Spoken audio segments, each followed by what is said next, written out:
All right, we're starting the webinar. You guys are live. Good luck.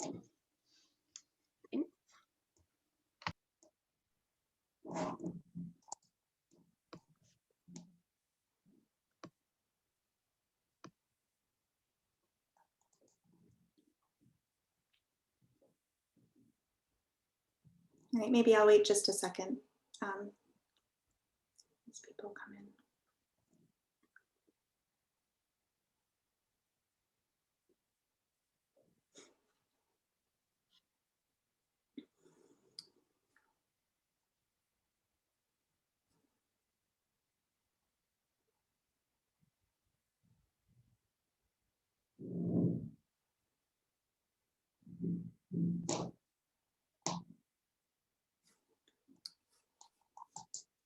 Okay, so we'll get started. Thanks for joining us. This panel is on information and financial strategies by capitalist enterprises. It's sponsored by URPE. We have 3 papers today, and we'll go through them in the order on the program, unless there's a technical reason that makes us reevaluate.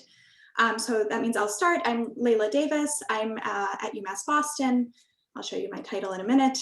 Then we'll have Zoe Sherman from Merrimack College, who will talk about direct mail marketing, data mining, and the United States information economy between 1900 and 1920. And our third presenter is Davide Villani from Open University, who will present a paper entitled Revisiting the External Financial Dependency Index in Light of the Rise in Corporate Net Lending, What Do We Really Measure? Since we have 3 papers, we have a good amount of time. And so what we're going to do is go through with approximately 25-minute presentations, and then each presentation can be followed by a few minutes for clarifying questions if any have come up along the way in the Q&A. So you can use the Q&A to ask questions if you would like as a participant or an attendee. And then we'll take the last 30 minutes or so for more general questions and discussion. Okay, so I'll share my screen and we will go from there. Okay.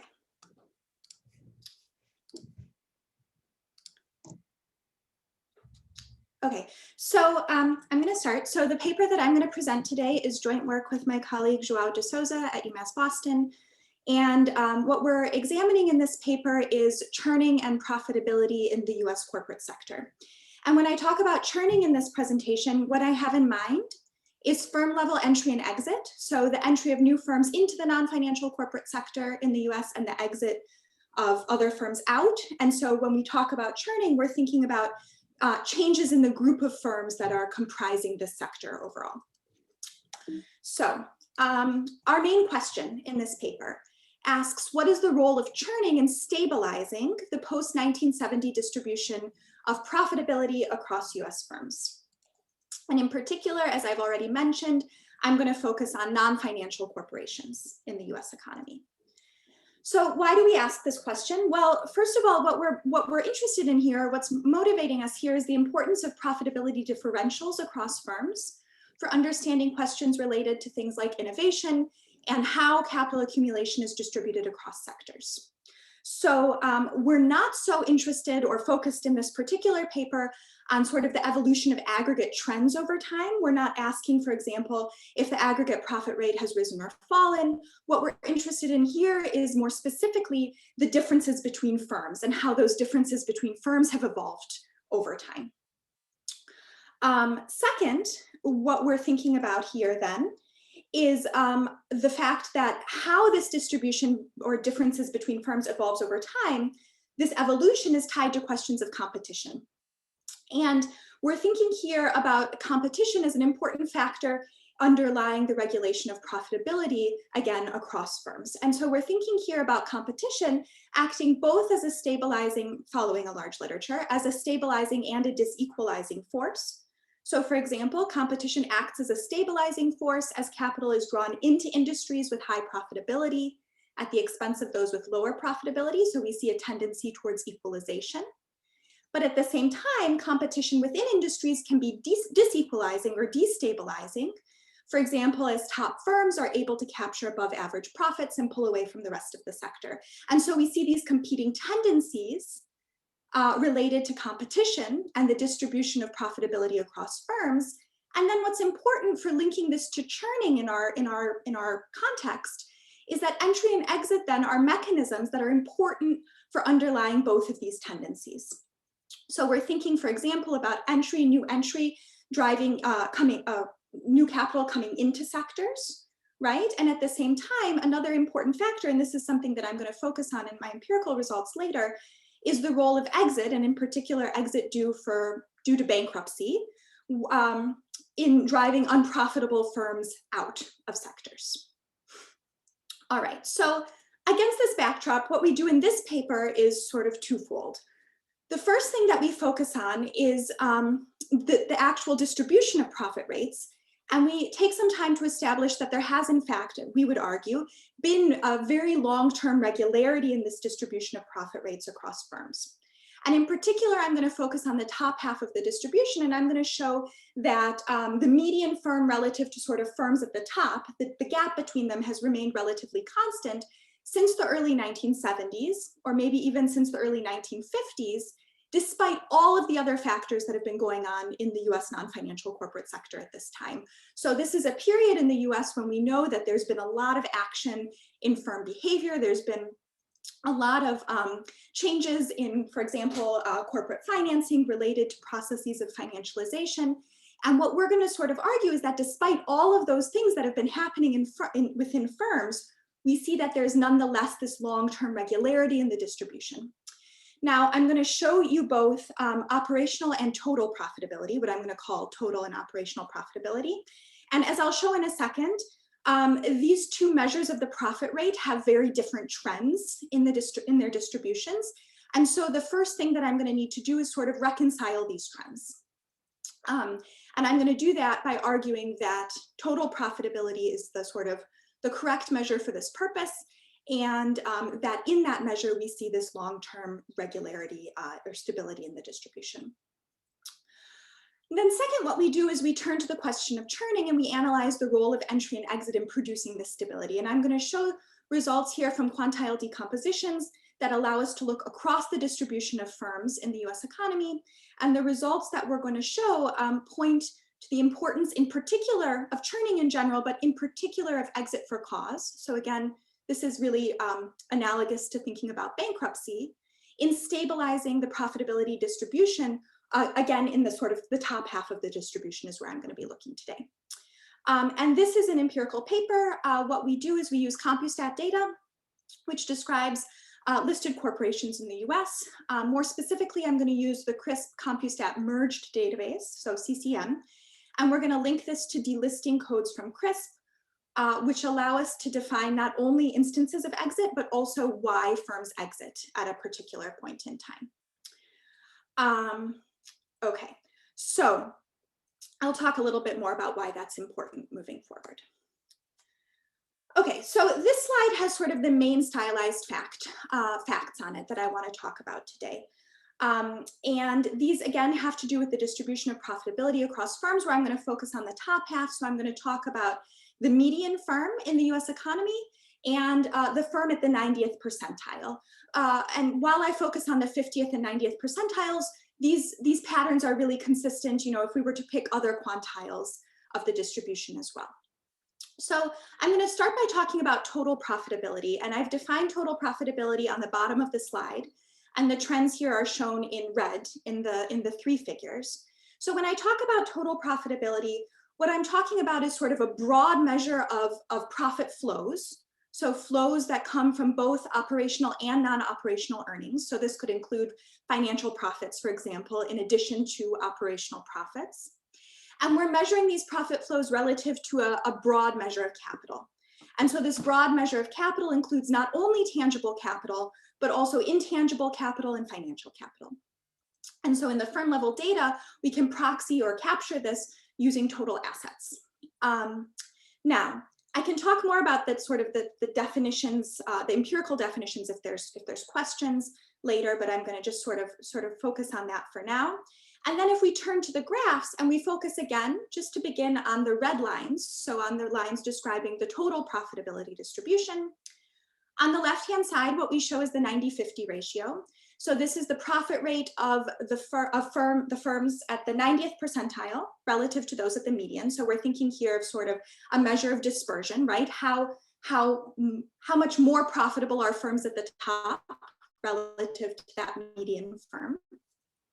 Shown in the red line is that while there is a bit of an increase in dispersion by this measure that takes place during the 1980s, really for the most part, this trend is really quite constant.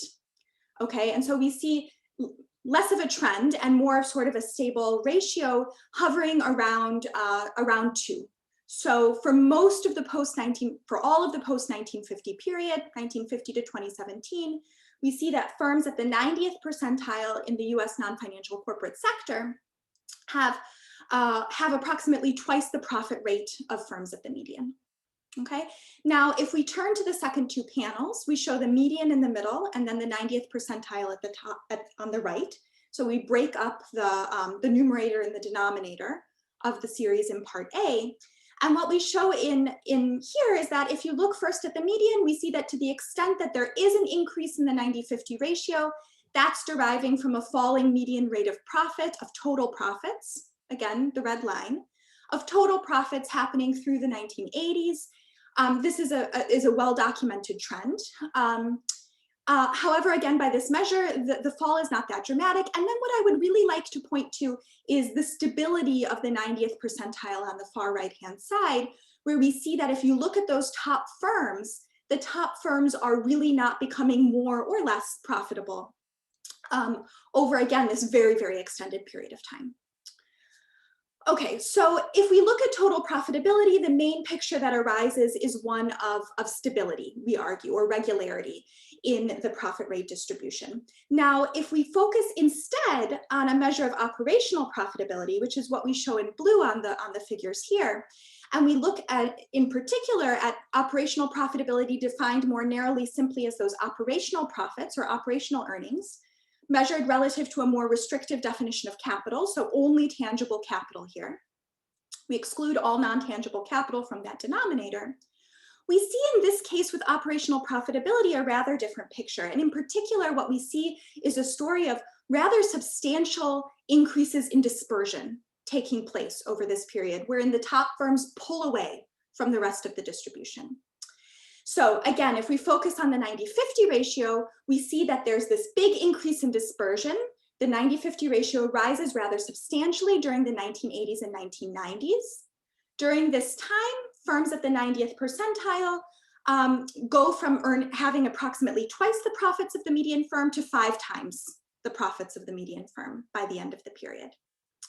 Now, where does this action come from? We see again a declining median rate of profit through the 1980s, that blue line and the middle graph. However, the median operational profit rate in fact recovers, offsetting the increase in dispersion moving forward after the 1980s because it's in the denominator. And so then what we really sort of want to focus on is if you turn to those top firms shown by the 90th percentile, that there's a substantial increase, a really, I would say, quite dramatic increase in operational profitability at the very top. Okay, and so what this suggests is that top firms have, for some reasons, you know, that we can discuss, potentially have been able to sort of rapidly pull away from the rest of the distribution.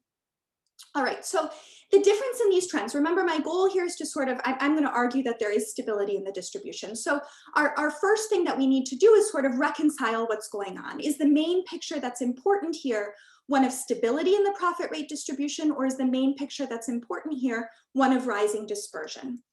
And so in order to answer this question, or to sort of address this question, it's important for us to understand a little bit about why total and operational profitability diverge. Okay, and so to think about this, I'm going to focus just on those top firms because that seems to be where all of the action is. And I'm going to focus in particular on the top quintile of firms. So the top 20% of firms ranked by operational profitability and the top 20% of firms ranked by total profitability. And I'm going to sort of give you 2 pieces of evidence. I'm going to say, okay, first of all, we asked if the same firms sit at the top of both profitability distributions. So when we show that graph of the 90th percentile and we see firms skyrocketing with skyrocketing operational profitability and constant top total profit rates, are those the same firms?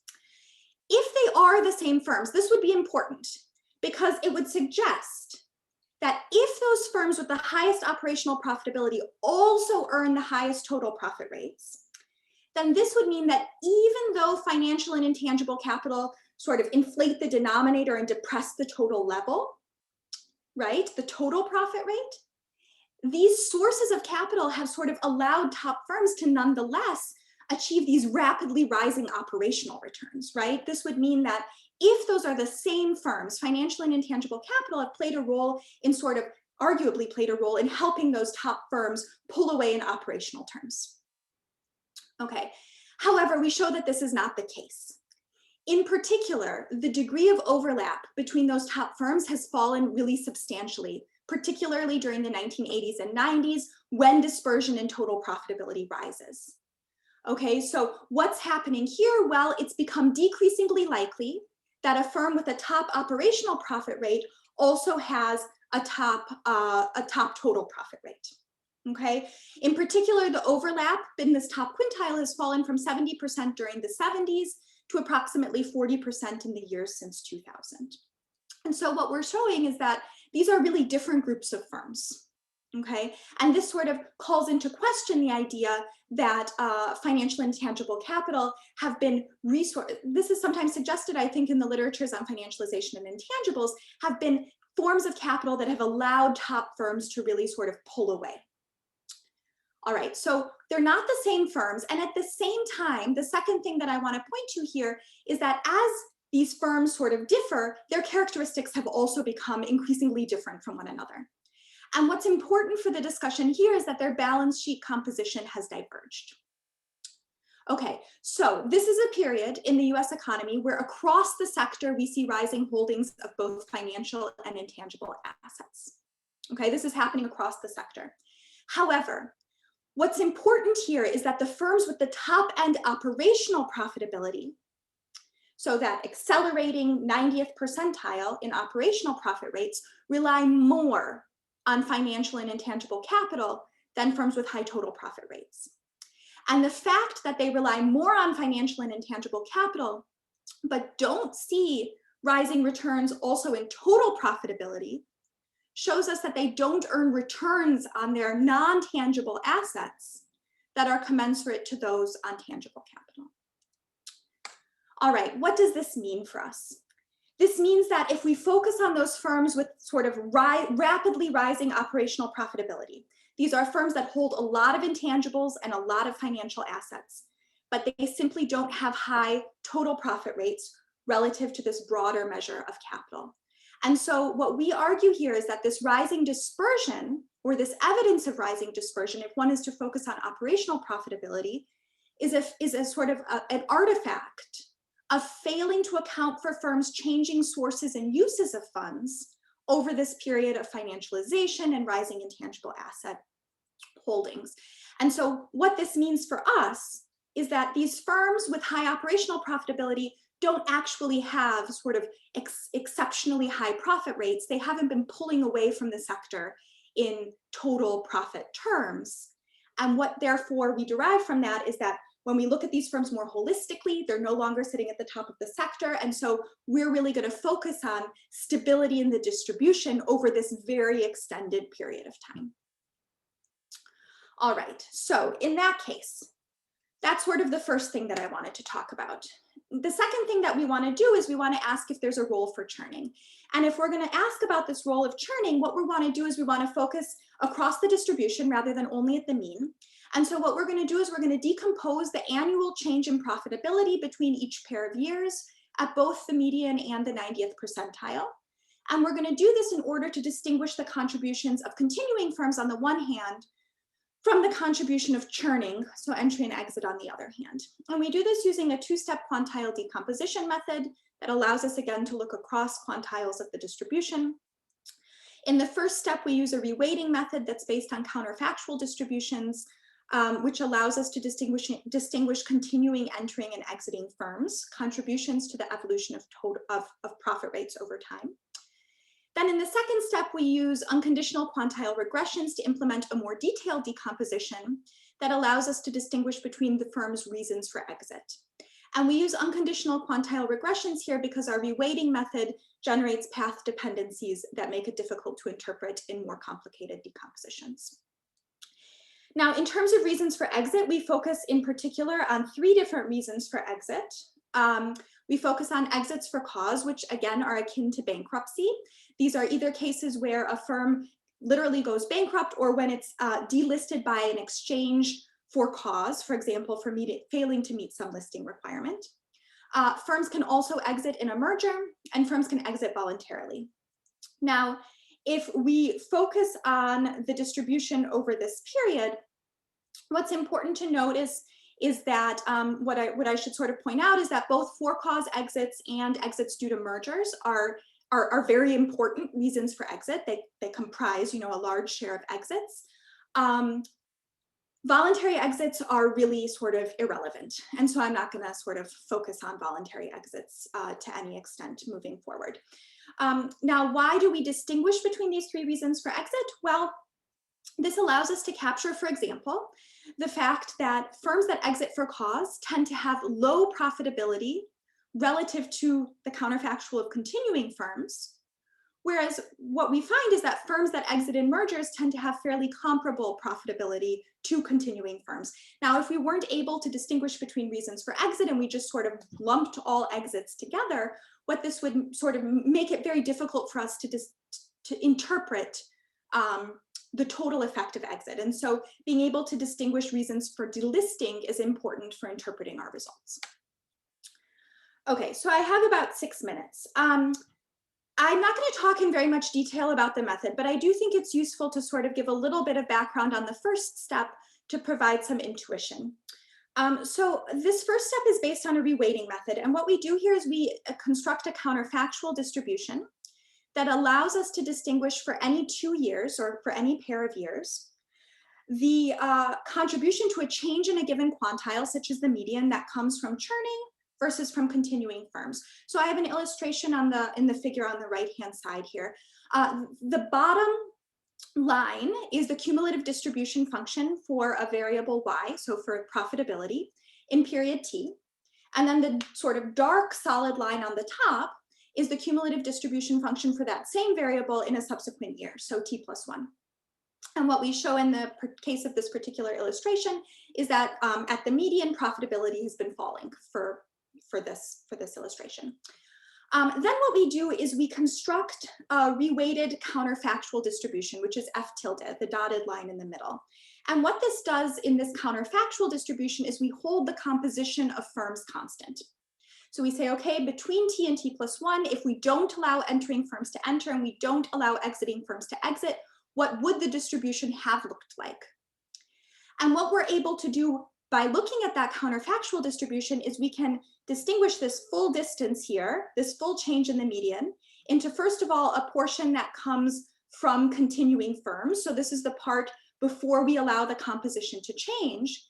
And then secondly, a full composition effect that comes from replacing exiting firms with entering firms. Okay, so we use this counterfactual to pull apart these 2 things. We do a similar thing to pull apart entering and exiting firms individually.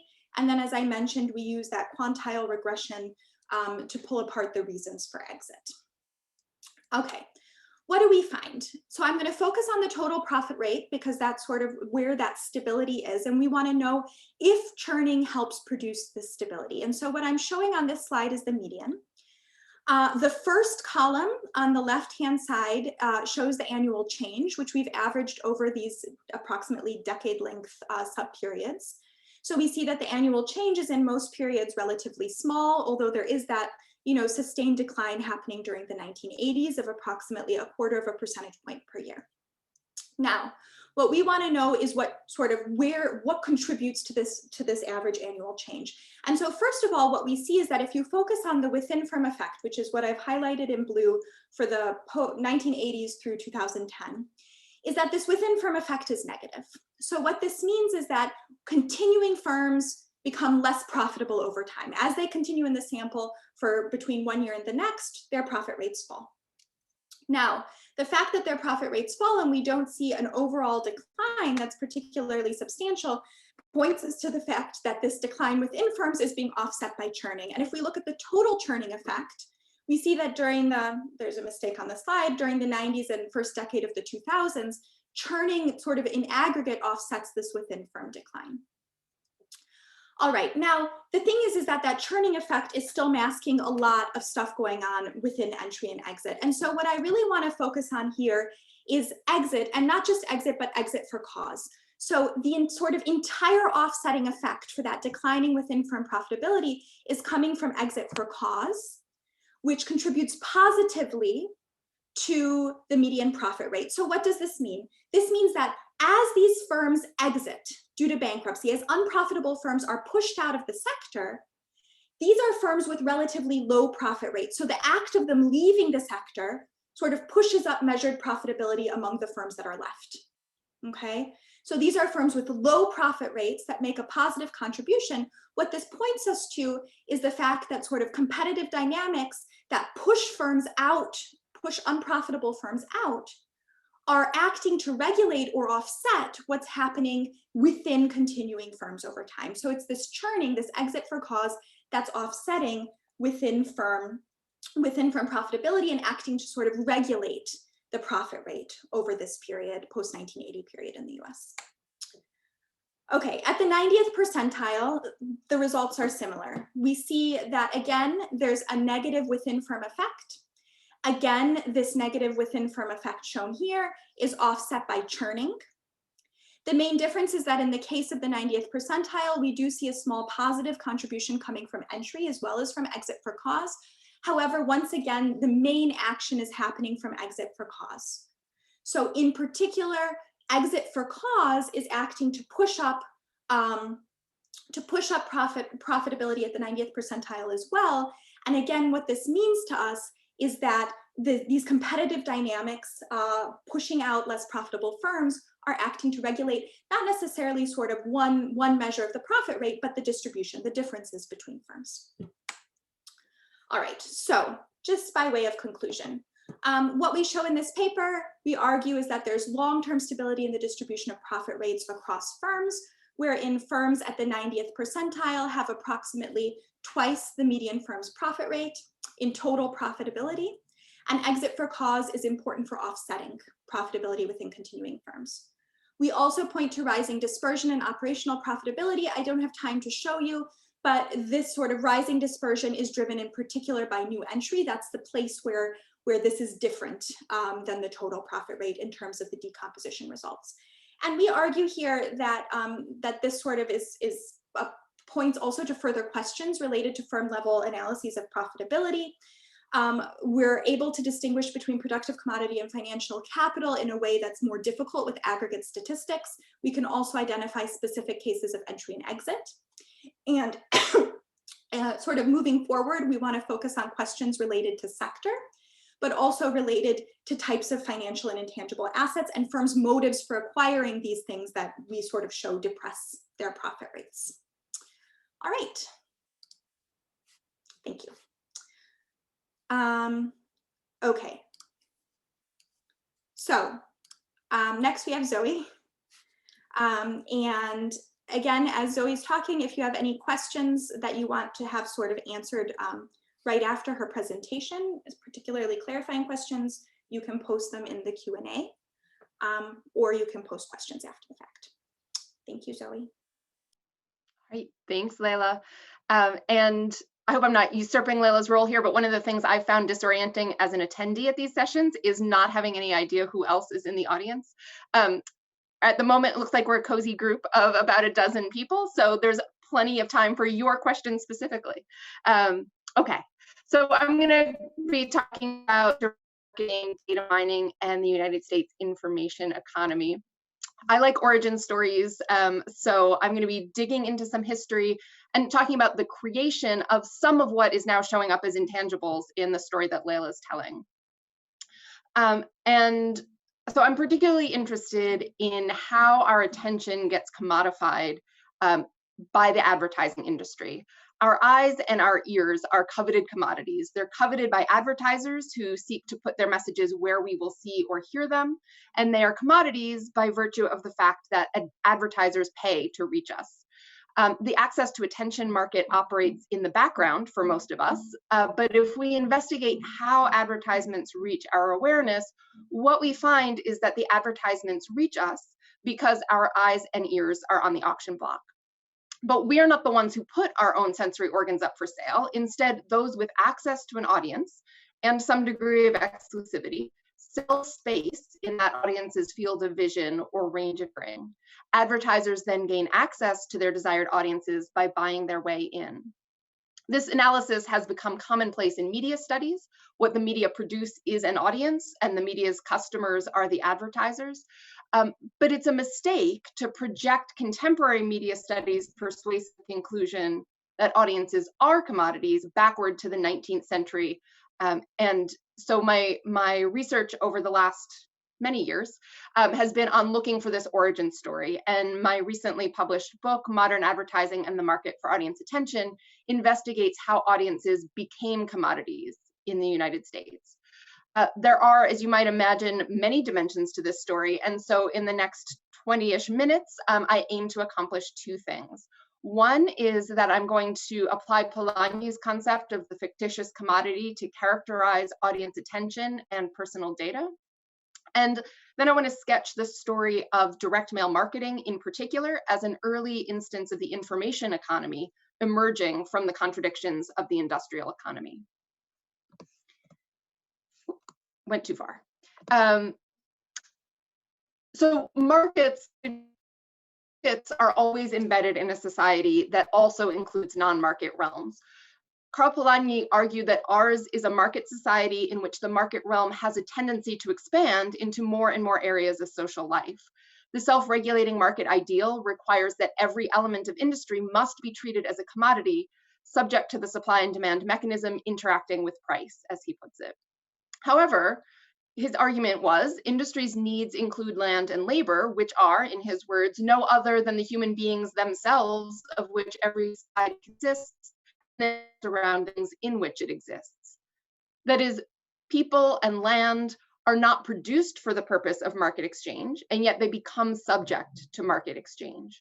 Polanyi calls such items, those that are traded on markets, although they are not produced specifically for sale on the market, fictitious commodities. He identified three: land, labor, and money.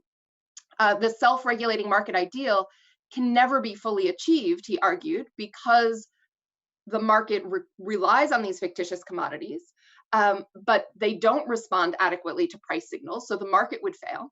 And also, it would fail because allowing the market mechanism to be the sole director of the fate of human beings and their natural environment would result in the demolition of society. Audience attention is not produced for the purpose of market exchange. Like labor, it is inherent in the existence of a human population. Although unlike labor, which is sold by those laboring in a wage labor system, attention is not sold by those attending. It is sold by third parties. By the late 19th century, access to audience attention became important to the functioning of industry, and it remains so today. This need of industry created a pressure for audience attention to take on a commodity form, and the advertising industry was born in response. A new market in audience attention arose, interconnected with all other markets in the larger market economy. In short, audience attention became a fictitious commodity.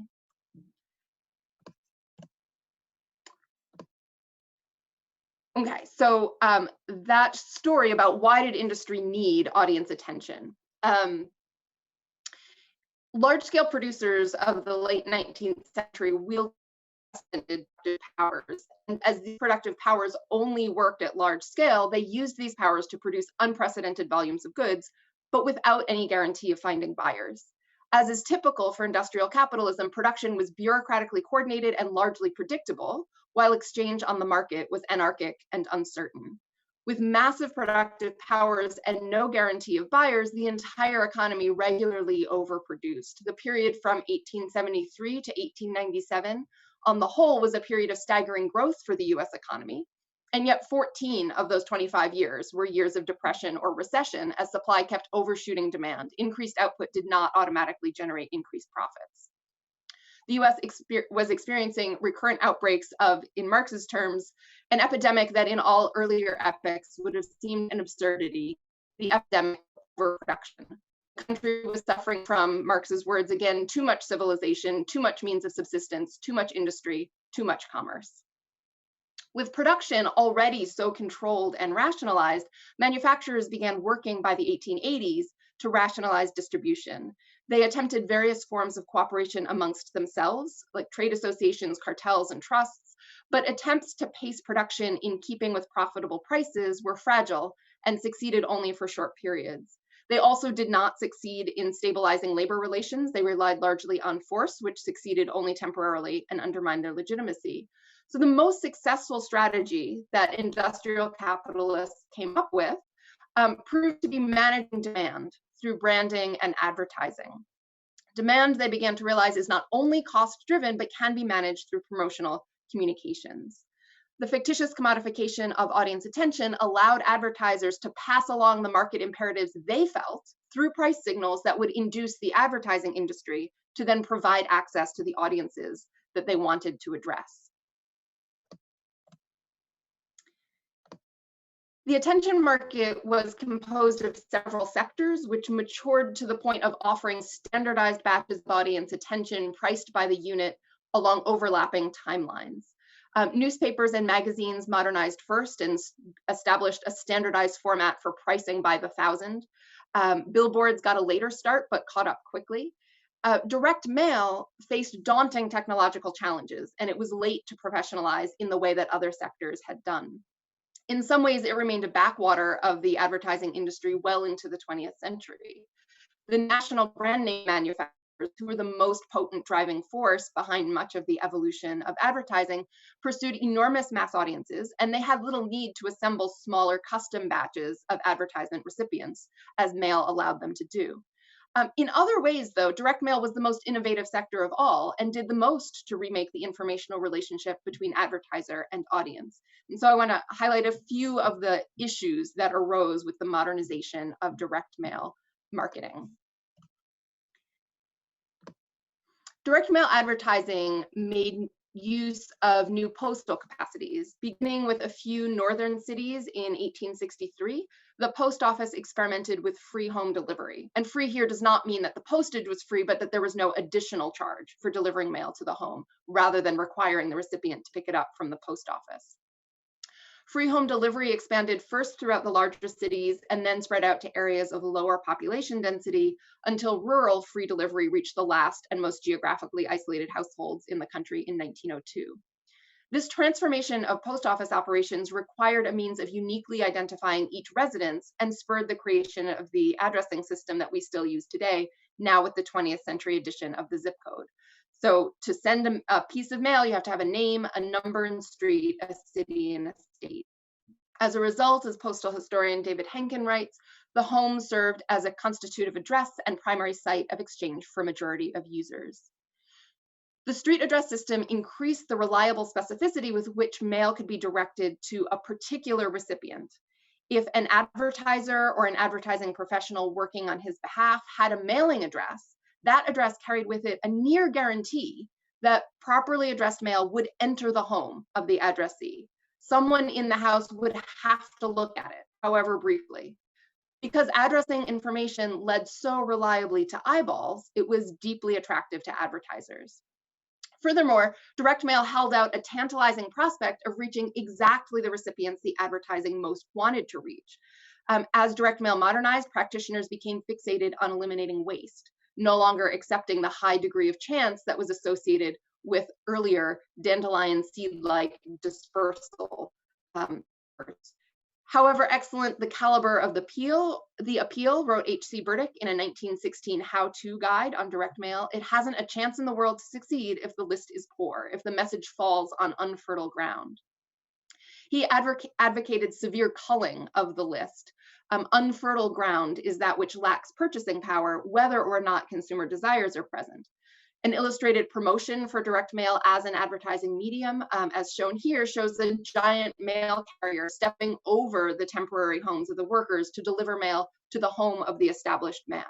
You only advertise to people with purchasing power. The information processing challenges of the direct mail medium were daunting, though. How do you find those names and addresses? So first, information had to be collected and collated. Then it had to be filed in some format that made it accessible and actionable. In a pre-digital world, even accessing, analyzing, and acting on information about past customers was arduous, never mind identifying possible new customers. Data could be compiled from the direct data collection efforts of the advertiser. For retailers in particular, direct mail giant Homer Buckley wrote, "The first source for the list is charge customers. These names can be taken off the ledger." Cash customers can also be added to the list by, as Buckley says, by asking customers to kindly give you their names and addresses so that they may be ensured of receiving literature which might be of interest to them as it is issued. It is seldom that customers are not willing to give you their names. Mailing lists could also be constructed by piggybacking on the audience commodity constructed through the use of print media. Those who responded to a newspaper advertisement by mailing in an inquiry, which was the only way of communicating with a seller, other than going to the store in person. People who responded to a newspaper advertisement were by definition likely prospective customers, and they were well worth paying the postage to reach with additional sales material. Mailing list construction was not all do-it-yourself, though. It took place in the context of an expanding information economy. Personal information collected for a variety of purposes, not just for advertising audience assembly, became available, often in commodity form, and then became an input into mailing list construction. For business-to-business advertising, credit rating bureaus were a common and information-rich source of data for direct mail targeting. Credit reports could also sometimes be used for consumer goods marketing. Direct mailer Morris Elgater referred to credit rating books, if there are such in your city, as a source of names of wealthy men who are prospective buyers of luxury consumer goods. The construction of institutions for consumer credit surveillance were also well underway, but consumer credit bureaus long refrained from selling promotional lists out of fear that doing so would tarnish their reputation for impartiality and stir resentment. The personal data of the well-to-do could also be harvested from social registers such as Blue Book or Who's Who, and from professional association membership lists. Telephones were adopted by the most prosperous first, so telephone directories served at first as filtered lists of the well-off, but became more comprehensive and less informative about income as telephone service quickly became more commonplace. Commercial directories offered a fairly comprehensive list of the names and addresses of businesses in a city. Engaging the services of news clipping bureaus could yield updates on businesses opening, closing, expanding, moving, and could also yield more extensive personal information about the socially prominent to supplement the simple name and address entries of a social register. The first clipping bureau, a new type of information economy business whose purpose was to make the reams of information contained in newspapers searchable by topic, opened in 1884, and they proliferated in the following decades. John Lee Mahan wrote in the 1910s, "At clipping bureaus, one can buy lists of names of persons who are accustomed to travel, those who are reported ill of certain diseases, those who contemplate building, and other information which is gathered from the newspapers." So at least for select audiences, advertisers 100 years ago were already sometimes granting the experience of receiving an eerily timely advertisement. Many businesses with goods to sell, whether or not they sold through the mail, found direct mail to be a worthwhile advertising medium. If they produced and maintained their mailing list for themselves, they treated the list as a business asset. If they followed best practices in the field, they made a large initial investment in the list and then ongoing investments in maintaining the list. Americans in the late 19th and early 20th century moved often, and so lists had to be continually updated to remain useful. A self-produced list was jealously guarded. The competitive advantage of having the best list would be lost if competitors gained access to it. There were, however, firms whose core business was sharing mailing list data. These were businesses that filled a gap. There were more advertisers who could be made interested in advertising their goods by mail than there were businesses that could execute the direct mail advertising campaign themselves. So this gap was a business opportunity for those who could operate the advertising campaign on the advertiser's behalf. For the list houses, as they came to be called, the mailing list was an essential input into the service they sold to others, the service of addressing and mailing others printed materials. The text on this little advertisement for the Ross Gold mailing list company of St. Louis is a little blurry as I blew it up here, but it lists a whole bunch of different categories of recipients whose contact information and personal data you can purchase or could purchase in 1916 when they ran this ad. Right, so you could purchase the names and addresses of apron manufacturers, of wealthy men, of farmers, and so on. They advertised 7,000 categories of recipients.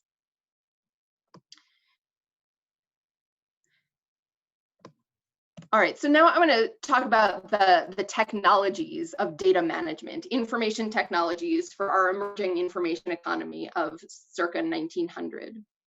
The most accessible and well-established technology for replicating addresses was pen, paper, and a literate human. The most fundamental application of pen and paper technology to direct mail advertising was the card file. By the time direct mail advertising professionalized enough to have a dedicated professional journal in 1916, every article or book chapter dealing with the physical medium of the mailing list insisted on the card file. The card file allowed each individual record to be on a separate physical unit, unlike, say, a list with multiple entries on a larger piece of paper. Because each record could be handled individually, the card file facilitated removing or editing inaccurate records, adding new records, reordering records, or selecting different subsets of the records for different mailings. The advantages are clear, but the innovation was scarcely a generation old. Card files were widely adopted first in the 1890s, and at first only as a means of indexing information in ledgers, and then over the next decade or so, they supplanted ledgers as the main form of record keeping. Every how-to explanation of the card file suggested variations on the theme. Experienced list compilers and users recommended cards pre-printed with distinct labeled areas for information on each desired variable. Always name and always address. Other variables of interest differed with the practices and purposes of the list compiler. These would often include a summary of past communication between the company and the customer, along with personal information about the customer, such as profession, age, sex, income, and family status. When starting a new list, the size of the card and the layout of the pre-printed data entry boxes were decisions of considerable importance. Information was encoded not only by entering data on the card, but also by the physical arrangement and appearance of the cards. With a database or a spreadsheet on a computer now, it is almost effortless to sort on variable A and then on variable B, and if you change your mind later, you can sort on variable C and then B and then lastly on A. With a card file, such sorting is logically simple, but it's effortful and it's time-consuming to carry out. Should the cards be sorted first by geographic region or by profession or by date of last communication or something else entirely? What directs the second order sorting and third, and which variables are worth marking by differently colored cardstock or by tabs or clips? The data encoded in the card file, on the cards and in their arrangement is inert until it's put to use by clerical labor. A well-designed card file could reduce the amount of clerical labor needed as compared to more rudimentary record keeping. And certainly an informationally rich card file system simplified the cognitive demands of the clerical labor. Still, even with an effective indexing system, operating a mailing list was a very labor-intensive undertaking. And this labor was explicitly coded as female labor. Through the decades on either side of the turn of the 20th century, many businesses were expanding in informational complexity. Growth in the employment of clerical labor outpaced overall employment growth. Growth in the scale of the office came with a transformation in the occupational structure of the office. Many more dead-end jobs were created, and the transformed structure of the office was deeply gendered. Women, especially US-born white women, were a ready supply of clerical labor. With increases in average years of schooling for native-born white women, by late in the 19th century, many of them had competent reading, writing, and arithmetic skills. They were effectively barred from the higher paid, more highly respected professions, but they also often had better options than the domestic service, manufacturing, or agricultural work that Black and immigrant women were largely confined to. Employers of clerical labor found this supply useful and attractive. These women had the necessary skills along with the race and class markers of respectability. At the same time, they were constrained in their employment options, and so they could be paid low wages and given no advancement opportunities. In short, an early cost-saving practice in direct mail operations was the employment of women. The photograph on the left here is from an 1896 promotional pamphlet for a multi-service advertising agency run by Austin Bates. And this is a photograph of the addressing department. So we have rows of women sitting at desks, pens in hand. Drawing down the cost of labor by drawing in women is not a comprehensive plan for cutting unit costs, however, especially as the demand for women's clerical labor grew. Technological innovation was an indispensable complement to employment practices. There was an extraordinary flurry of office machine invention working in concert with changes in the social organization of the office. Direct mail operations were a key site at which technological obstacles were identified and technological solutions were developed.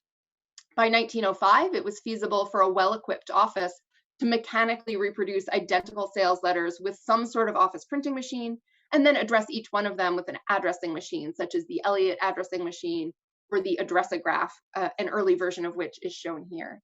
Each entry in the card file would need to be supplemented with a stencil compatible with the machine. And then when the recipients were selected, the name and address stencils could be fed into the addressing machine. And in an hour, 2,000 to 3,000 addresses could be applied to envelopes. Even at women's low wages, there were savings from having one addressing machine operator accomplish what would have required a much larger team to accomplish by hand. The increased mechanization of the office was a good cultural fit for the feminization of the office. Office machines are obviously not intrinsically gendered, nothing is. However, contemporaries constructed a gendered understanding of who should operate those machines using an analogy between what was new, the multigraphs and addressographs and so on, and what they knew from the past, light manufacturing. Textile work beginning in Waltham and Lowell, Massachusetts in the 1830s in the US was distinctly understood as women's work. By the end of the century, US-born white women had largely withdrawn from northern textile factories and immigrants had entered. For the US-born, the office then became the new mill. By classifying clerical labor using the new office machinery as a kind of light manufacturing, operating those office machines with women's hands was quickly accepted as entirely appropriate. Women's role in this office work became so universally assumed that a 1924 floor plan showing the recommended physical setting for a direct mail operation included filing cabinets, work tables for dozens of minutely specialized clerical workers, and the image is probably too small to read all of those labels, but it's very finely, there's a very fine division of labor. One person opens the envelope, the next person files this, collects that data, and so on. And then I highlighted and blew up the part at the lower part of the diagram because what's striking to me here is that the layout includes a women's bathroom, but no men's bathroom. So presumably the one male overseer who sits on this raised platform here, glaring at all of the workers and making sure that they don't talk to each other, he could be trusted to walk down the hall to the bathroom on his own recognizance, but the women had to go right here in the workroom. Okay, so some concluding thoughts about this. In certain respects, direct mail advertising was a backward sector of the advertising industry, especially before about 1910.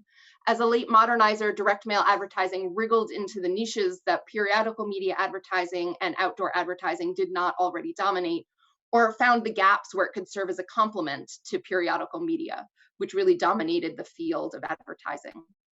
Given the state of late 19th century information technologies, managing a target audience individual by individual was cumbersome and it was subject to diseconomies of scale.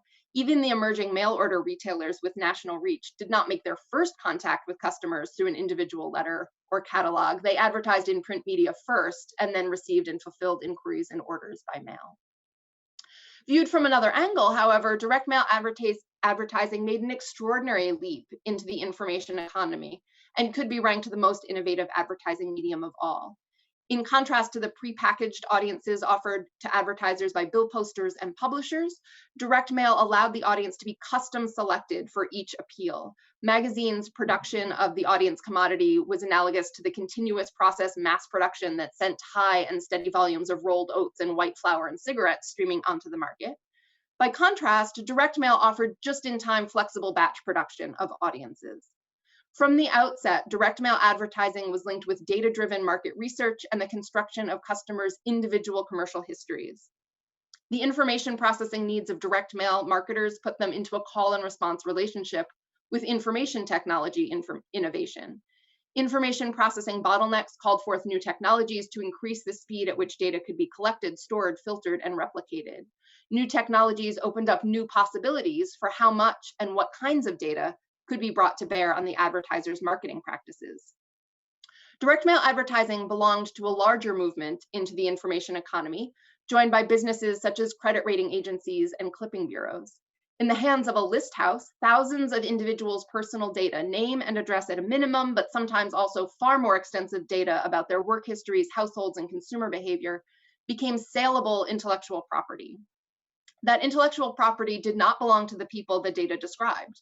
Individuals have never had full control over their own personal narrative. Gossip is probably as old as human language, but the commercialization of personal information was new. Gossip may have been social currency, but list houses converted information about other people into cash as their overt daily business, charging fees for sharing information. With increasing frequency, attempts to sell a good to an individual customer was preceded by the purchase of data about that potential customer. And customers' response to each sales pitch generated yet more data. As early as the 1880s, the courts recognized marketers' property rights in the names they had compiled and punished those who accessed those names without payment to the owner. The people whose names were listed, however, had no recognized property rights.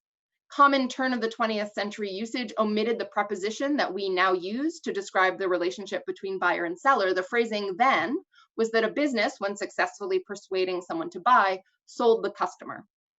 For the early innovators in commercializing personal data and for their contemporary heirs, the phrasing need not change for 21st century usage.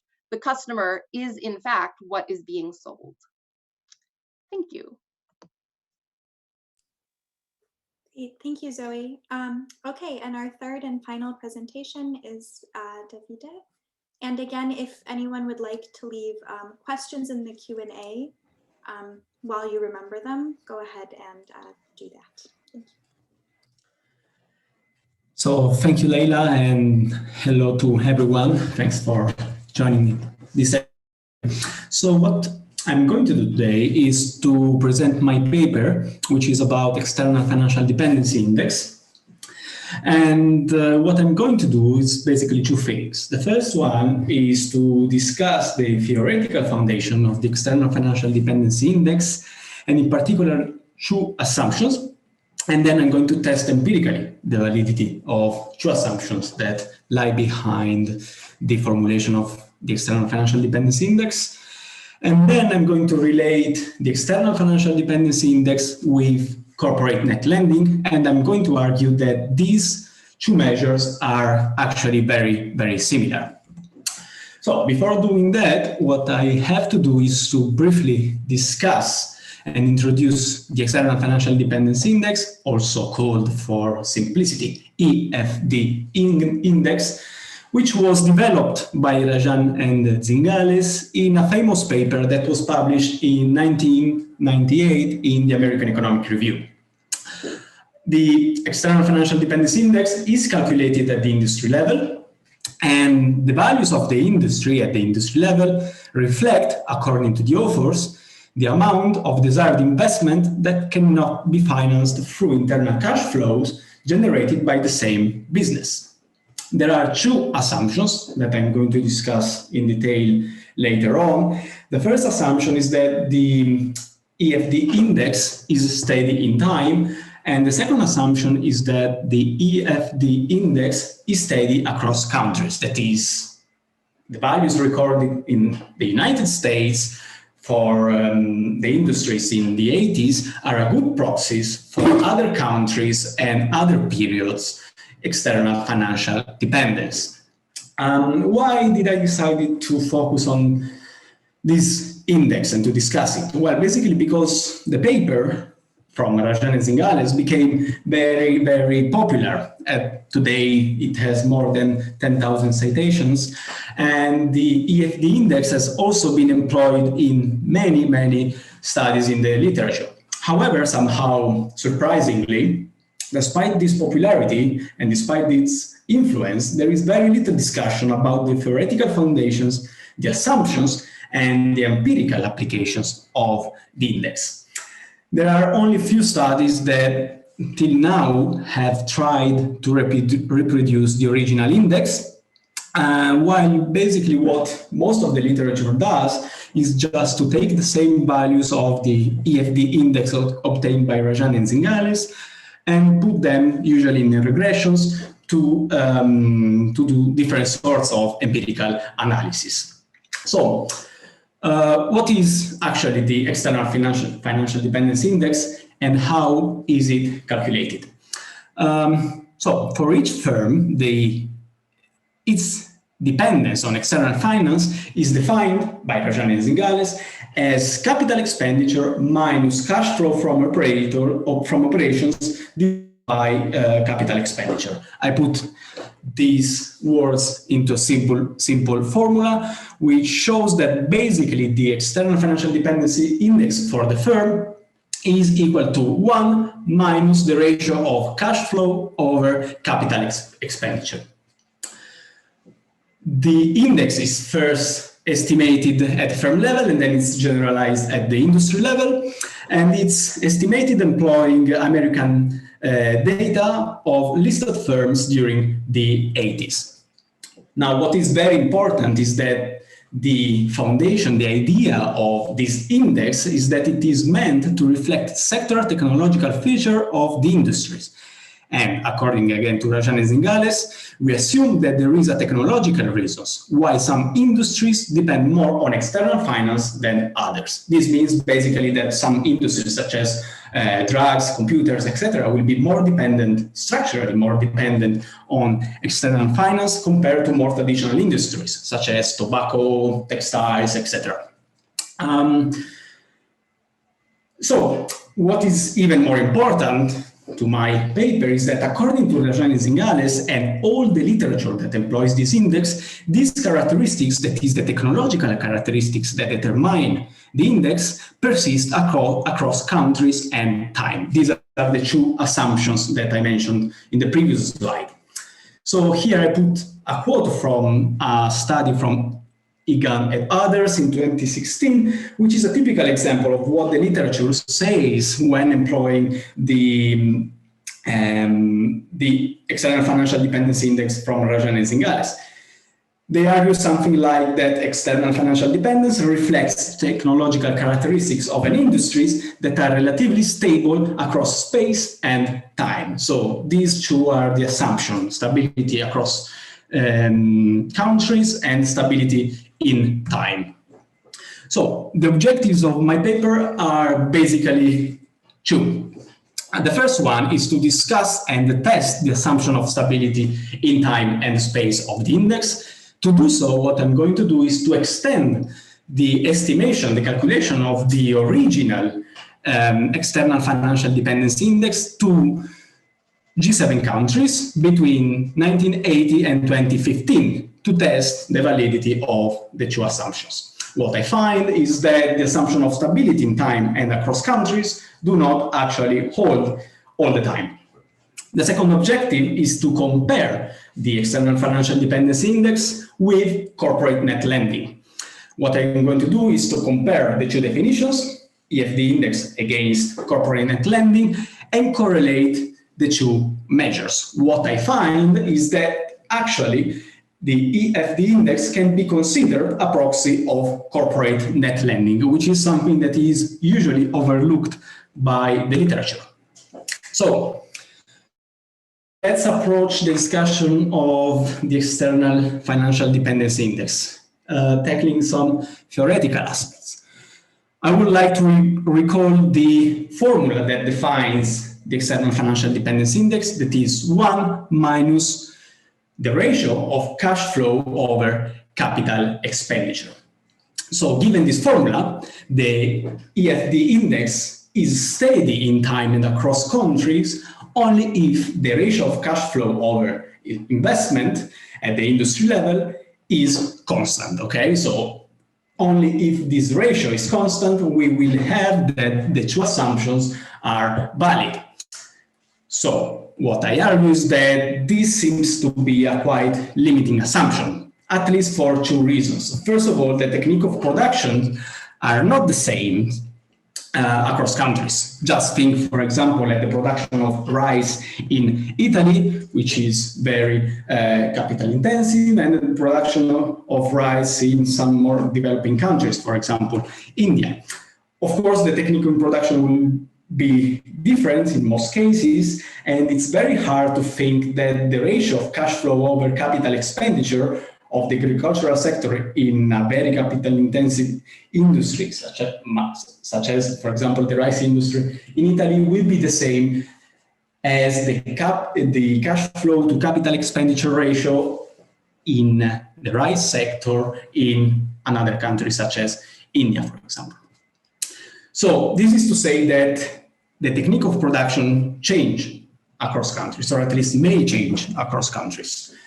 And if the technique of production change across countries, is very hard to have the same ratio of cash flow over capital expenditure, which again is what determines the stability of the index across countries. The second point, and probably even more important, is that the techniques of production change also within the same countries. So just think at processes such as technical change, offshoring, and automation. With these processes going on, it's very unlikely that the ratio of cash flow over capital expenditure is fixed in time. Again, just compare the agricultural sector 100 years ago and now. How is it possible that the ratio of cash flow over capital expenditure has held constant during 100 years, while many technical change have brought the agricultural sector from a very labor-intensive industry to a very capital-intensive industry. At the same time, we may think that the intensity of these processes, that is, the process of automation, for example, may well not be the same in all industries. If the pace of automation is different across industries, what we will have is that the ranking of external financial dependence of the industries will change in time, and therefore those industries that in a certain time were more externally dependent on external finance will not be those that are more financially dependent on external finance in period T+1, for example. Okay, so what I did, as I briefly introduced before, is to reproduce the External Financial Dependency Index, extending the original calculation of Rajan and Zingales to G7 countries over 4 periods of approximately 10 years, the 80s, the 90s, and the 2000s, and the 4th period of 6 years, from 2010 and 2015. To the best of my knowledge, no other studies have done a similar attempt of reproducing the EFD index over such a long period of time and covering so many countries. Where possible, what I did is to employ the same methodology of Rajan and Zingales in their paper in 1998, because what I want to do is to reproduce as much closely as I can their EFD index to test the assumption of stability in time and across countries. So this table shows to you the evolution of the average values of the EFD index that comes from my estimation in every country and in every period. What we see is that the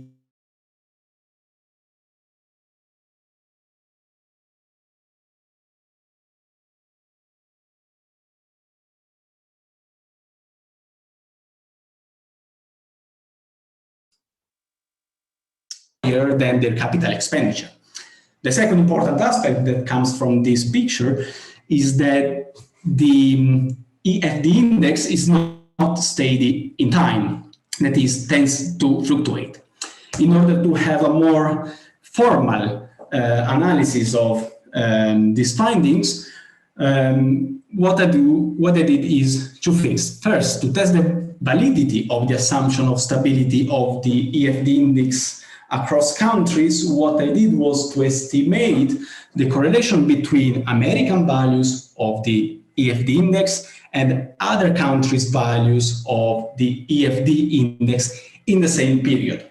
Remember that according to Rajan and Zingales, American firms are the proxy of the global external financial dependence. Therefore, I test the correlation between American values and single other countries' values of the EFD index.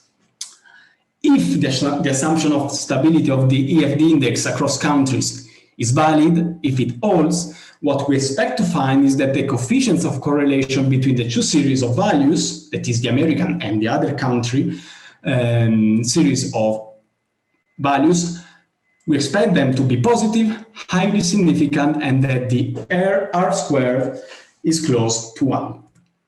What we see from this table are the results of the beta coefficients of this correlation between American values and other countries' values across different periods. What emerges from this table are different interesting aspects. First of all is that, generally speaking, many coefficients are not statistically significant, which means that they do not hold correlation, the ranking does not hold correlation with the external financial dependence of American industries. The only two countries that show a consistent degree of positive correlation with American values are the UK and Japan. Another interesting aspect is that as we approach to our days, the statistical significance tends to reduce. What we have is that in 3 countries, we have positive, statistically significant correlation at the beginning of the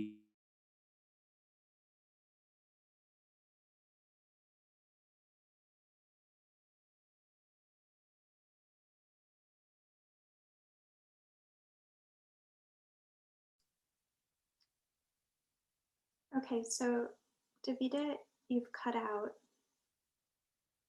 Maybe he'll pop back in a second.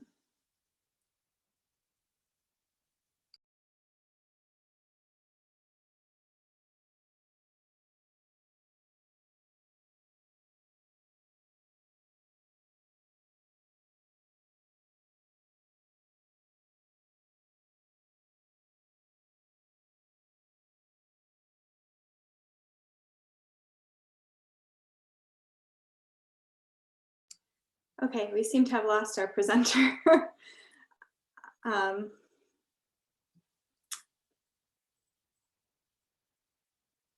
So I assume he'll be back on in a minute and he can pick up. There he is. Hello. Hi. Sorry, I think you lost me.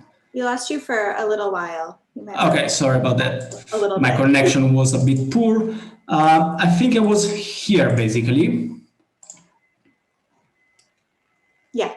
Okay, so it was just to say that basically what we see from the results is that we do not see any correlation between American values and other countries' value of external financial dependence.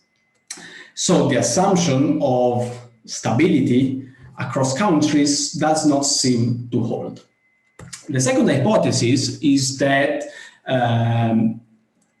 the EFD index is stable in time also within the same countries. So in order to do that, to test the validity of this assumption, what I did was to estimate the coefficient of correlation of a simple regression between the industry's values of the index in subsequent periods of time within the same country.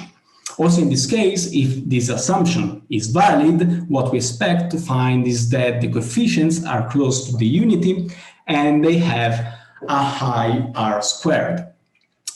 Again, I have a similar table as the previous one, and what we can see from this table is a a picture which is very similar to the previous one. That is, only in few cases we see a positive and significant correlation between EFD index in subsequent periods of time.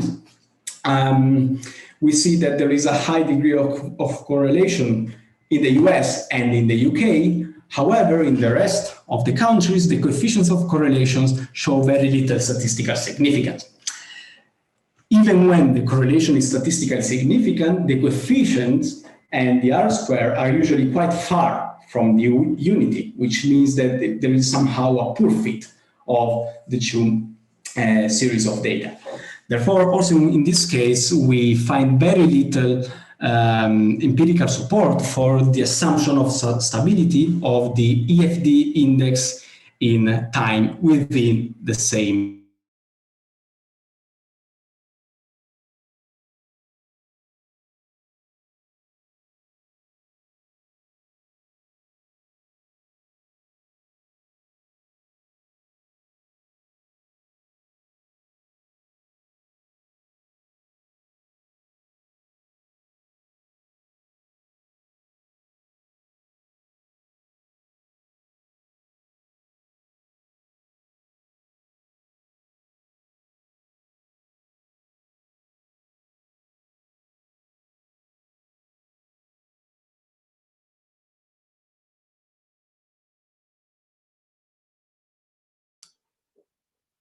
All right, so I'll just wait a second. I assume that that he's going to come back again.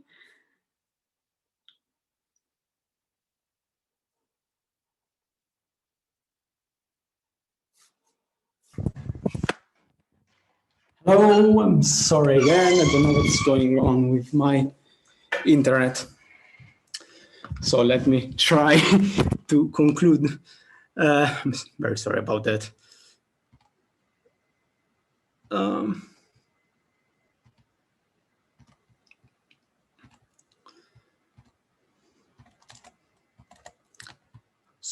So I was saying, what I'm going to do is to compare basically the concept of corporate net lending and external financial dependency.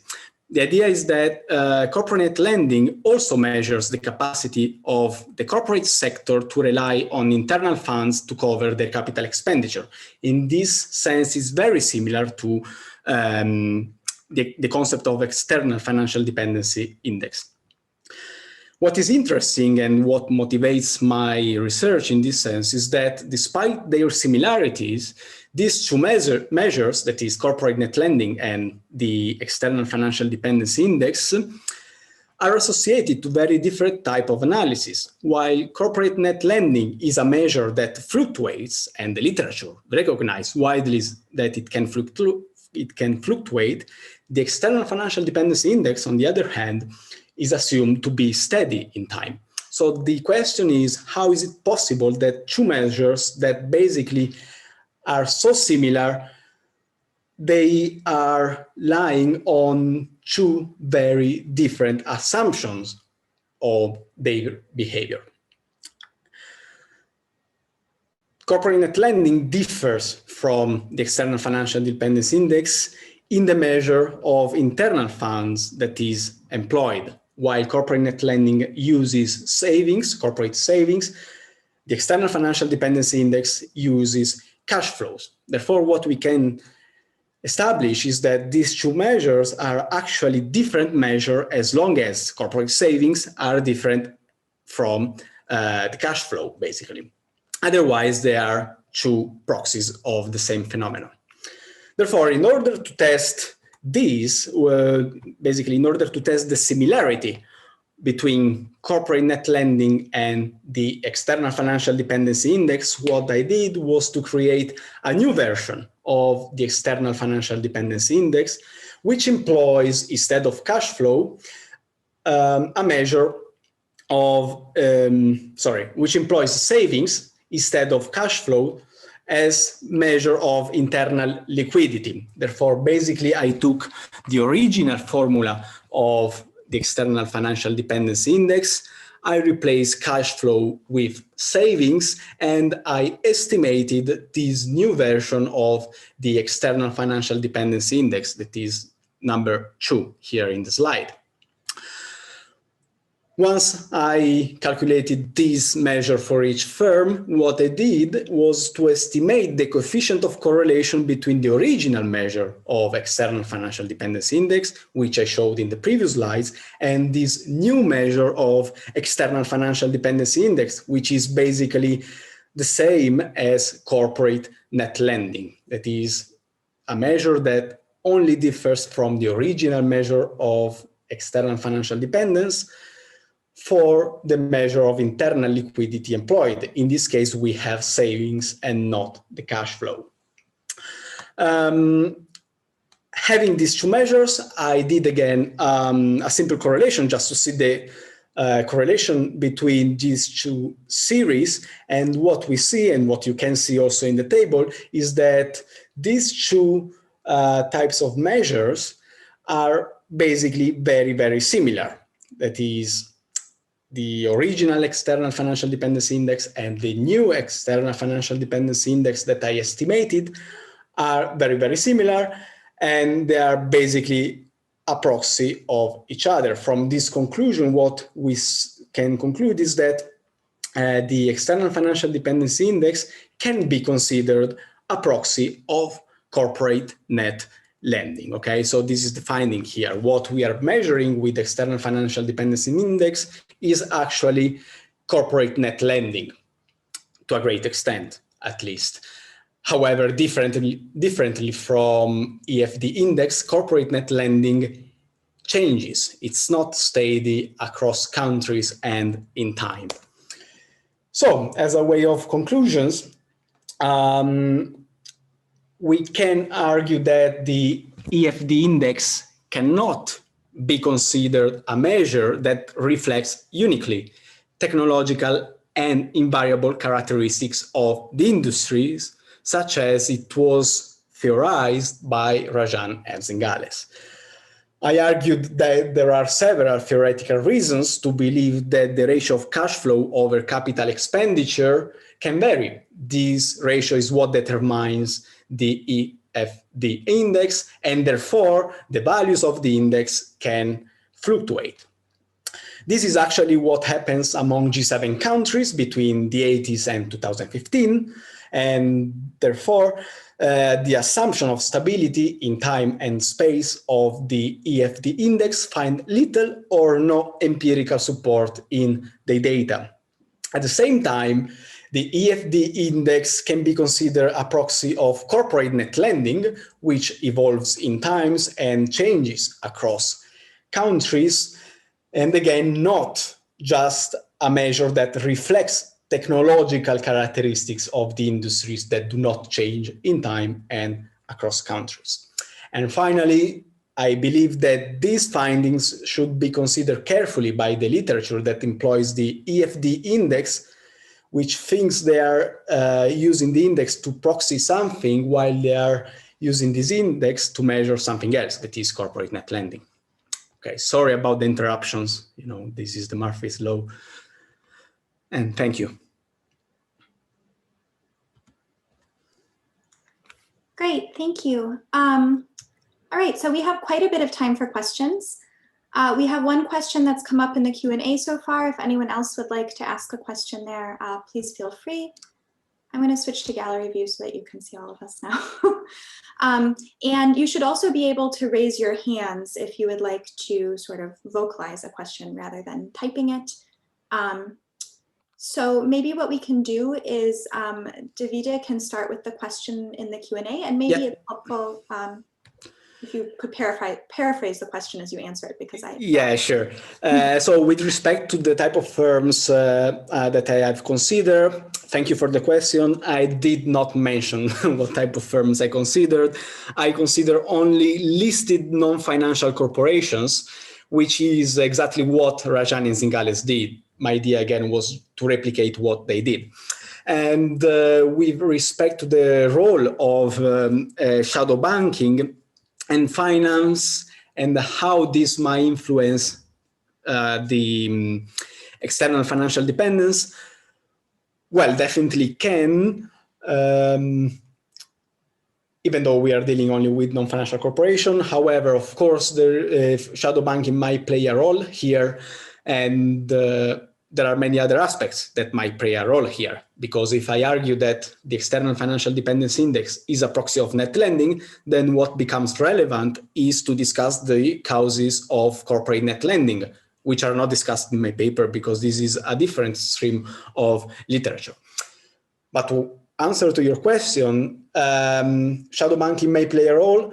Yes, of course, as well as many other aspects can play a role in the determination of External Financial Dependency Index. However, my main point here is that we cannot claim that technological reasons are the only one that determine External Financial Dependency Index, which is the claim made by Rajan and Zingales and all the literature that follows the original paper.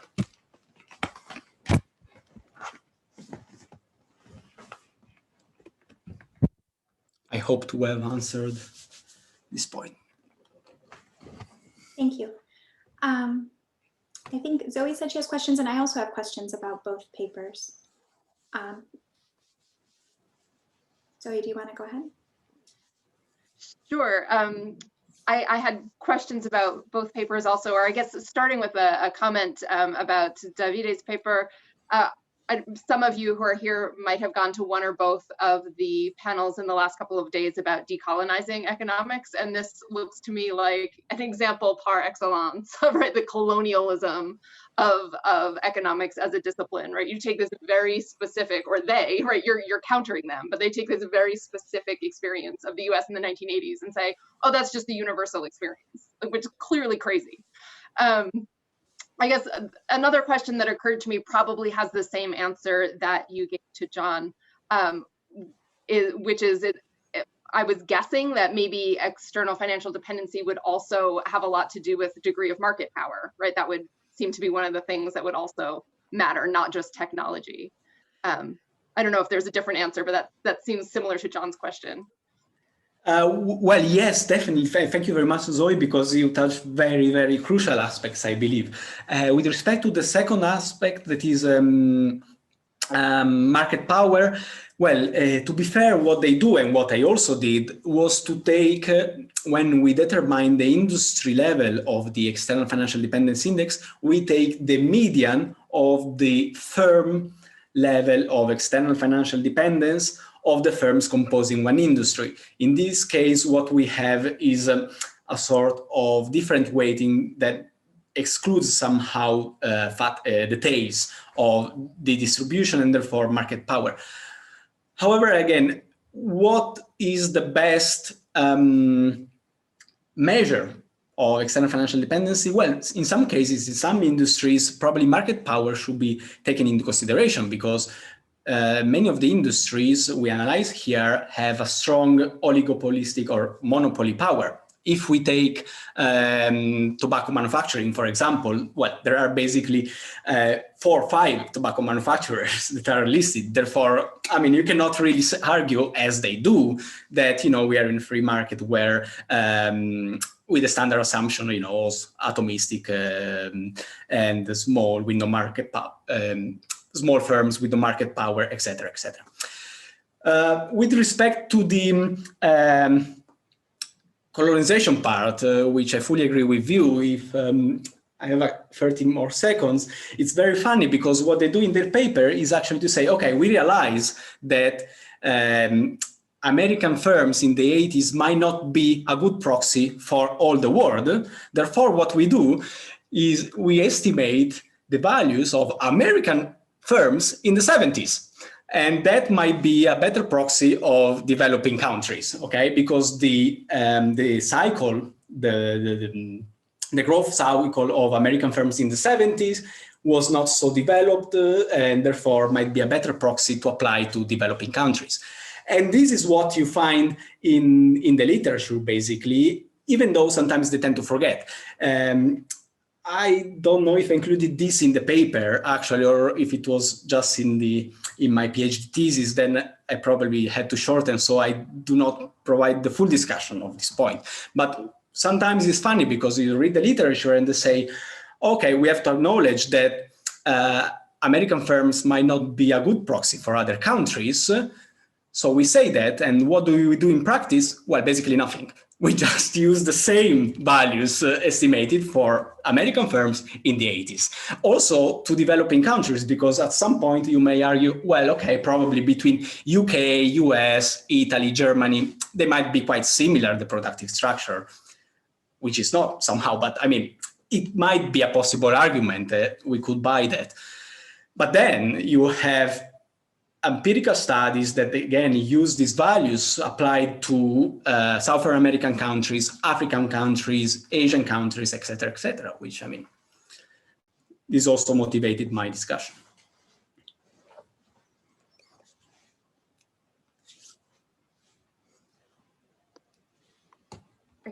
Can I ask, Leila, can I ask you my question, or should I let somebody else ask a question next? I was muted. Either way, go ahead, Zoe, and then we can go to Caroline's question, and then I'll ask a few. Okay. So I have questions. I was thinking about the role of valuation of intangibles. The intangible that I've thought the most about is branding, right? And there's no, as far as I can tell in the reading I've done on the literature on branding, there's no necessary relationship between the amount of money spent on branding efforts and the assessed value of the brand. And so I'm wondering, like, to what extent that lower the total profit rate being lower than the operational profit rate, right? To what extent that's a kind of backwards construction and possible asset bubble for intangibles that overvalues them and therefore artificially depresses the total profit rate. Okay, I think that's a really good question. It's something we've just started thinking about, actually. So I don't know if this is precisely what you have in mind, but one possibility could be, and I don't have a very good answer for it, I'll give you a few thoughts, but one possibility could be that intangibles sort of reflect like capitalized views of expectations of future profits, and so they kind of, they might automatically sort of create that downward pressure, I think is at least similar to what you're saying. I think that's true. I think one thing to keep in mind is that so one thing about the level is that I'm not sure that the level on its own, so sort of the fact that all the levels are lower, I don't know that I think that that's particularly maybe important for the discussion. I think it's more about sort of the relative positions of firms. So you do have sort of an overall, you know, lower level by inflating the denominator. It is important if the way that the denominator is inflated is correct, but you know, the extent to which the denominator is inflated, I think is perhaps a little bit less important. So that's one thing. I think the other thing that is important here that I don't have a very good answer to, but I do think is relevant, sort of two things. One is one thing I talked about in the presentation, so that these sort of top firms are different firms. So even to the extent that there might be some, you know, like, even to the extent that intangibles deflate, they're deflate the profit rate, they're deflating the profit rate of those firms with high operational profitability more than, maybe not, more than average, I'll say. The other thing in terms of the actual accounting for it is that the majority of the intangibles are created through acquisitions rather than through sort of internal accumulation. So it would be through a merger that a firm would acquire or sort of have all those intangibles plop down on its balance sheet, which I think is probably an important part of the story. So to the extent that it's about valuation, it has a lot to do with and that doesn't negate your point about a possible bubble, but it's a valuation issue that comes in through the merger process in large part. I don't know if it's a good question. Yeah, no, the issue about the valuation coming from mergers is really interesting, and one I hadn't thought about, and then that becomes an interesting question in itself, like how does that get calculated, right? It's not like there's an active market with lots of trading where equilibrium price emerges, right? It's a single negotiated price. Should I Yes. Should I take Caroline Hussein's question? Please do that. Okay.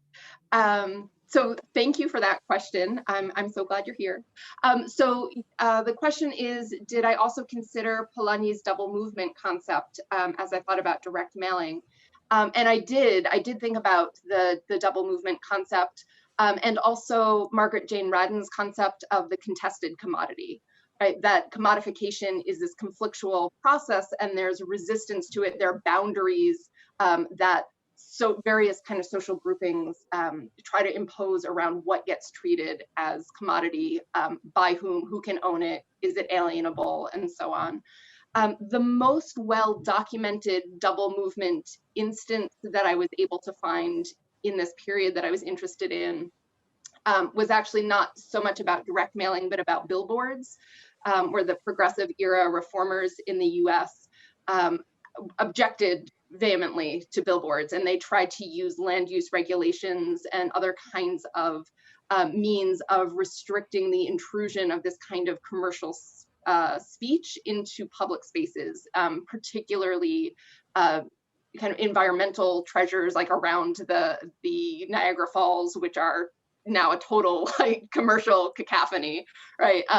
Or around public parks and so on.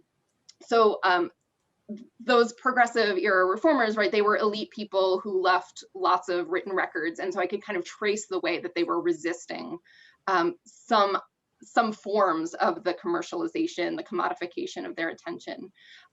It was harder for me to find in the archives in these other instances, but I've thought about it as what are the contemporary implications, right? If we want to make a double movement kind of move and resist this commodification, if we want to resist the kind of ownership of our attention by third parties who sell it to advertisers, right? What form does that take? How do we do that?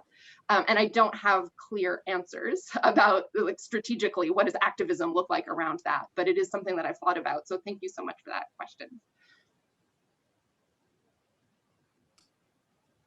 Thank you, Zoe.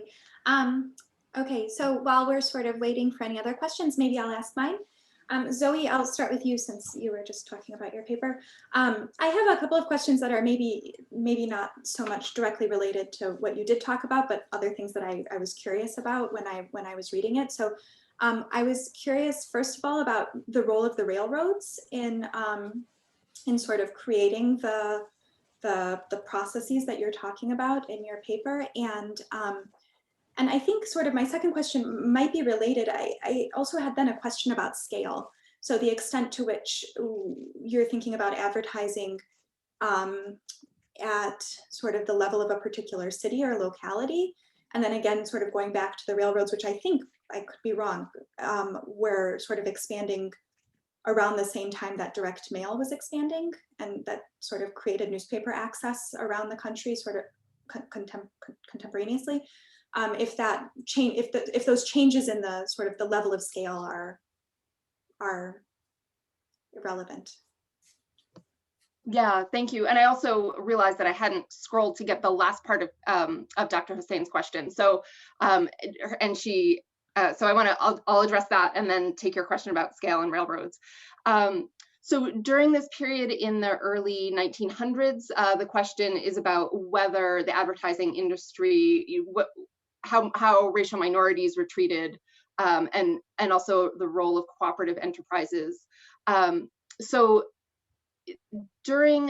it wasn't really until the middle of the 20th century that the advertising industry started treating racial minorities as a segment of a kind of segmented audience attention market that was worth targeting.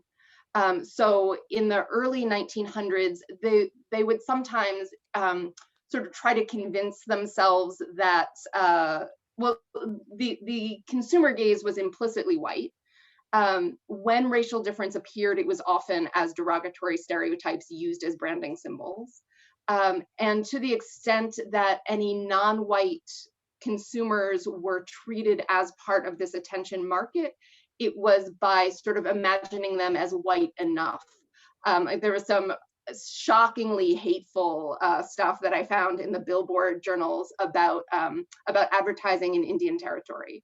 And and did you know that there are actually some blonde and blue-eyed Indians who teach music and art? Like, they're actually white enough to be worth advertising to. So I don't know as much about the role of cooperative enterprises, but I think that is a place where that resistance to commodification of attention could take place, especially consumer cooperatives, right, where the consumption decisions become this kind of collective negotiation rather than this being targeted without means of collective response to that. So I hope that addresses that question as well.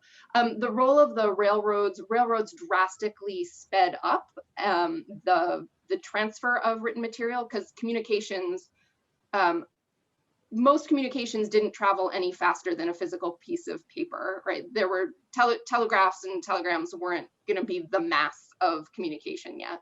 So most communication was traveling at the speed of transportation infrastructure, and that was railroads. So that drastically sped up the speed at which mail could be transferred and the volume of mail.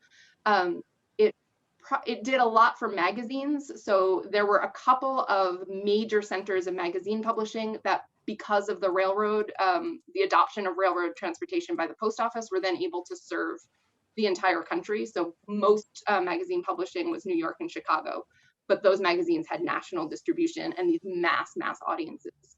But it also made this kind of individual by individual targeting possible. And question about scale. So yeah, the scale of the attention market grew. More people saw more ads every day, right? The intensity with which eyes were targeted increased. Does that answer the question? Is that what you were getting at? Yeah, I guess I was just, yeah, it does. I was just wondering if sort of when you're talking about the attention market, if it's something that's more on sort of a local scale, or so it increased, so it was growing.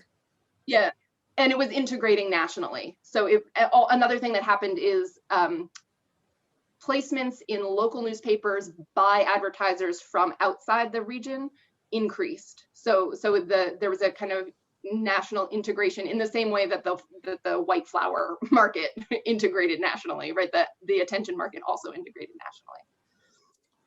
That's interesting. Thank you. Okay, my questions for Davida. I had, I guess, two questions that I wanted to ask. One has to do with the ranking of industries within countries. So you talked quite a bit about sort of the stability of the ranking over time within a country, which seems like a really important point. I was curious if, in addition to the econometric results, if you had any intuition for or results about how the industrial ranking changed. And I guess in particular, I'm thinking about in the US, because that's sort of where the Rajan and Zingales benchmark comes from, but sort of if there's particular industries that had a big flip, that might be noteworthy. And then my second question, I think it comes out of thinking about sort of the link to the measure of net lending. And I was wondering for either measure, but in particular for the external financial, the EFD index, if you have any ideas about what happens if you were to disaggregate the index. So rather than looking at sort of the whole, the net, if you were to look at each of the terms, so the external finance term and the investment term separately. And I'm wondering this because I think there have been, my understanding is there have been really major changes in both of those terms. And so I was wondering if there's sort of, if one dominates the processes that you're showing. Okay. Well, thank you very much for the questions. With respect to the first question, to be honest, I don't know with respect to the specific ranking of the industries, if some industries tend to move towards a specific direction than another one. What I can say, but it doesn't answer specifically to your question, is about Canada. In Canada, we see that the corporate net lending, so here I'm talking more about corporate net lending, but if the measures are related, somehow similar. In Canada, corporate net lending, at least in the sample of firms, does not increase that much, and that's the only country in the sample, and that's basically because of mining industries. Mining industries in Canada have a very important weight, and therefore they determine the aggregate flows. Once you exclude mining industries in Canada, you see similar patterns as in other countries. This, I understand, doesn't answer to your question, and that's something I have in mind for the future, that is to see more in detail the specific industries and how they evolve in time, if there is some sort of pattern there and divergence between countries. With respect to the second question, I probably didn't understand very well. I mean, you mean the components of corporate net lending and the External Financial Dependency Index and how the different components evolve in time. Am I correct? Yeah, so you show, I think in most countries, a decline in the External Financial Dependence Index, right? Yes. So I'm wondering sort of to what extent that decline comes from changes in the use of external finance as opposed to changes in investment, and if that varies. Okay. How that varies across. All right. Thanks a lot. Again, I have the question more for the corporate net lending side, that is savings. And there, what you see is basically that there are mixed results. Well, first of all, everywhere the pace of capital expenditure did not follow the same pace of internal liquidity. In this case, savings or cash flow, it depends what you use, which has grown much faster than capital investment. I mean, this is something already well documented in the literature, the slowdown of accumulation, and which is different from country to country. In some countries, it increases at a slower pace than the internal liquidity. In other countries, it's basically steady, the average per firm, but still the gap is increasing, which is what determines the increase of corporate net lending or the fall in the External Financial Dependency Index, basically. But usually it's mostly because of liquidity increases very much, especially in the last 20 years after the 2000s. Okay, thanks.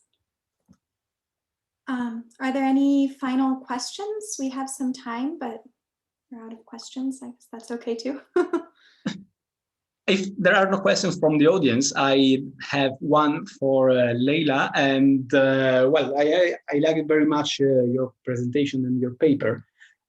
Probably you know the work from Thomas Philippon, and you know this idea that the United States, it's basically capitalism, monopolist capitalism from the mainstream somehow, something like that, 40 years later. But how do you reconcile this story that is more concentration, higher profits, with yours, which is somehow the stability of profitability in time?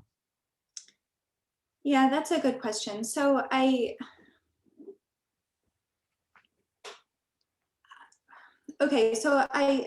going to kind of answer a different question.